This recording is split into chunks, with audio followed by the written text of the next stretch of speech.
In this stage 1 or part 1, we'll be answering this simple 8 core questions to understand MongoDB well with clarity. The first is going to strengthen our purpose for MongoDB learning, that is why MongoDB is important.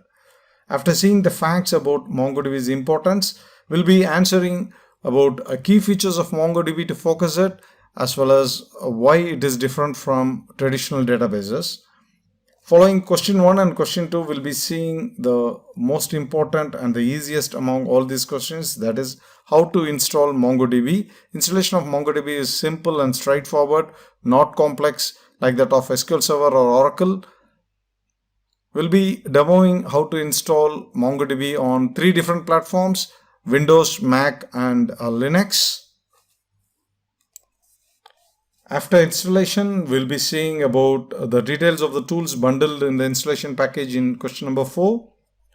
Question number 5 is critical and a very useful one. We'll be detailing about JSON basics, JSON XML formats, and a related tool to learn JSON easily. In 6, we'll be exploring about the GUI based tools that will help us in learning about MongoDB easily and quickly, as the tools provided by Mongo team along with the installation package or command line based.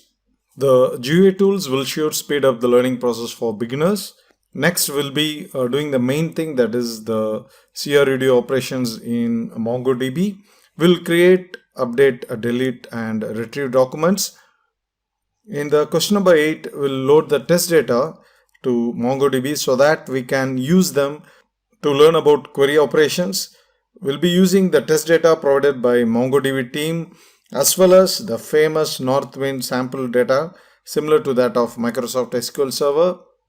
So these are the 8 questions we are going to answer in the part number 1 or the stage 1.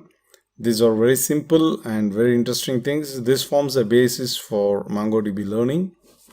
Let us start with why MongoDB is important.